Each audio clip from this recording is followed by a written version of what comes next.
ఈరోజు రేవంత్ రెడ్డి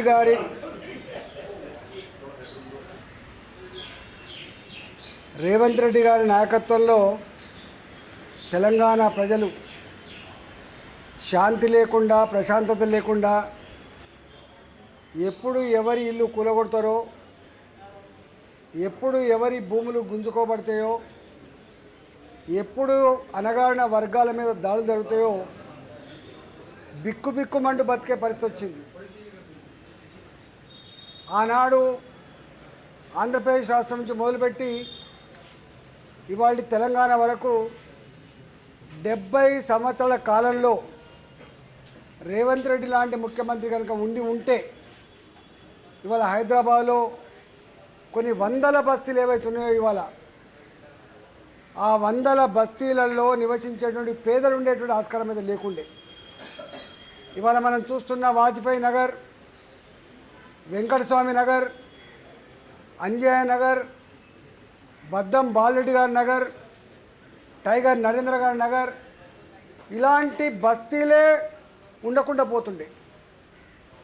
ఆనాడు హైదరాబాద్కి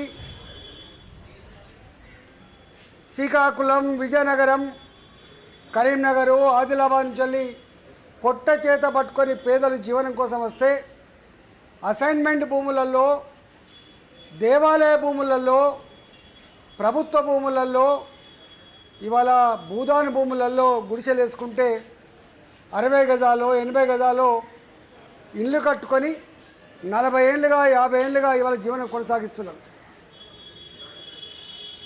అట్లాంటి స్థితి ఇవాళ లేకుండా పోయింది. ఖమ్మంలో భూదాన్ భూములలో ఏ పేదలైతే ఖమ్మం పట్టణానికి బతకడానికి వచ్చిందో అలాంటి వాళ్ళు గుడిసెలు వేసుకొని, రేకుల షెడ్లు వేసుకొని జీవిస్తూ ఉంటే అకారణంగా చెంపా పెట్టకుండా, నోటీసులు ఇవ్వకుండా ఇవాళ ఇంటికొక డీసీఎంని లారీని పంపించి యుద్ధభూమిని తలపించే పద్ధతిలో 10,000 మంది పోలీసులను పెట్టుకొని ఆ ప్రజల మీద చేసిన దాడి, ఆ ఇల్లు కూలగొడుతున్న తీరు, అక్కడ మహిళలు కన్నీరు పెడుతున్నటువంటి పద్ధతి, ఇవాళ పిల్లలు కూడా మా ఇల్లు కూలగొట్టకండి అని చెప్పి వాళ్ళు కార్చిన కన్నీళ్ళ సాక్షిగా ఇవాళ యావత్ తెలంగాణ సమాజం అంతా కూడా సిగ్గుతో తలదించుకుంటా ఉంది. గీ ప్రభుత్వానికైనా, గీ పార్టీకైనా, గీ ముఖ్యమంత్రినా మనం తీసుకొచ్చుకుంటామని చెప్పి అలా మాట్లాడే పరిస్థితి వచ్చింది.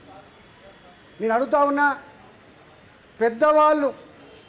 పెద్దవాళ్ళు కోట్లకు పడిగెత్తిన వాళ్ళు భాజపా ప్రభుత్వ మూలల్లో కోర్టులలో మేనేజ్ చేసుకొని తీర్పులు తెచ్చుకొని వేల కోట్ల రూపాయల భూములు ఆక్రమించుకుంటే వాటి మీద మాత్రం చర్యలు ఉండవు. నేను 2007 నుంచి వెళ్ళి ఎల్లమ్మ బండ అని ఉంటుంది కూకటపల్లి పక్కకు, దాదాపు 94 ఎకరాలు, సర్వే నెంబర్ 57, అది ప్రభుత్వపరమైన భూమి.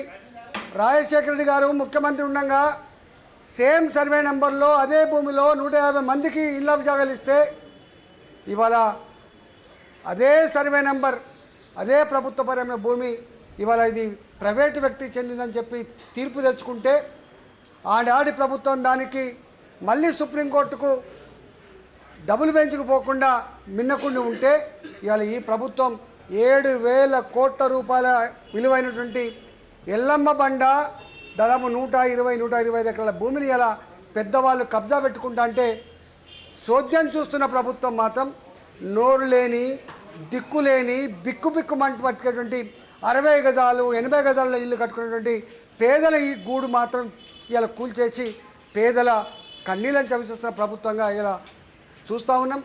అదేవిధంగా మూసీ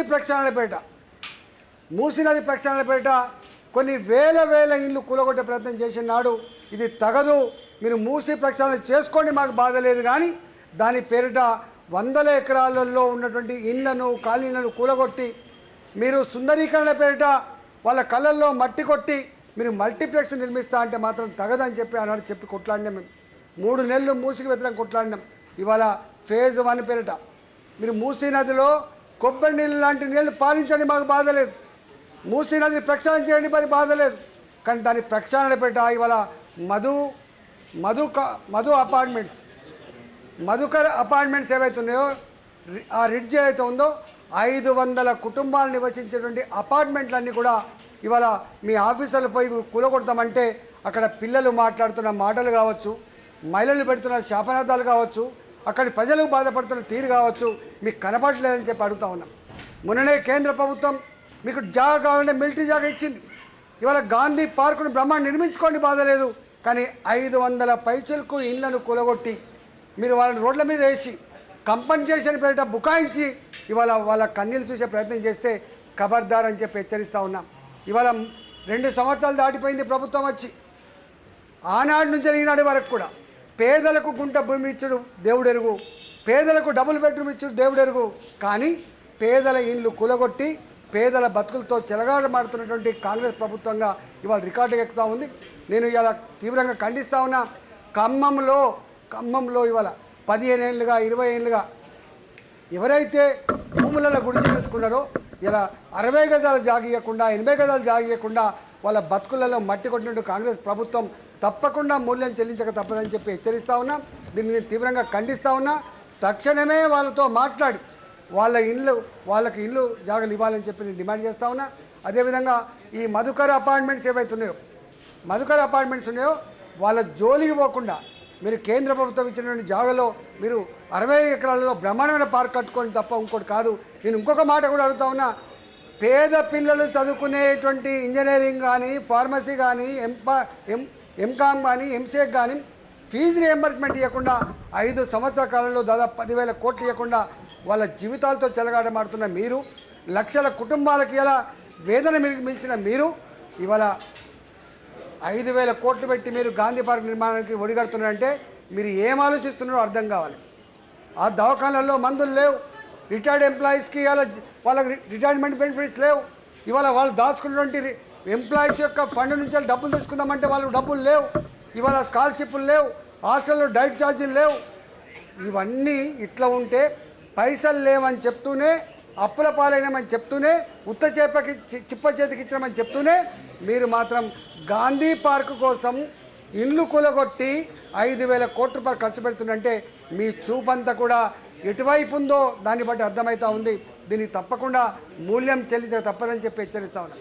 అదేవిధంగా మహబూబ్నగర్ జిల్లా నార్ కర్నూలులో జరిగిన దాడి, ఇవాళ దళిత అమ్మాయి రజక అబ్బాయి వాళ్ళు పెళ్లి చేసుకుంటే ఒక చిన్న పిల్ల గుళ్ళకు పోయినందుకు అక్కడ ఉన్నటువంటి పెత్తందారులు చిన్న పిల్లను వాళ్ళ కాళ్ళ మీద పెట్టి నన్ను కొట్టకండి, నన్ను చంపకండి అని చెప్పి వేడుకున్నా కూడా కనికరం లేక ఇవాళ వాళ్ళ దెబ్బలకు వాళ్ళ తనులకు అమ్మాయి చనిపోయింది. ఇలా వాళ్ళు కూడా తీవ్ర గాయాలతో ఉన్నారు. ఇలాంటి సంఘటనలు ప్రతి నిత్యం కొనసాగుతూ ఉన్నాయి. మీరు అనుకుంటున్నారు ఎవరు కూడా నన్ను ఏం చేయలేనని చెప్పి. తప్పకుండా ఇలాంటి ప్రభుత్వానికి సందర్భం వచ్చినప్పుడు ఏం చేయాలనో, ఎట్లా తీర్పు చెప్పానో తప్పకుండా తీర్పు చెప్తానని చెప్పి హెచ్చరిస్తా ఉన్నా.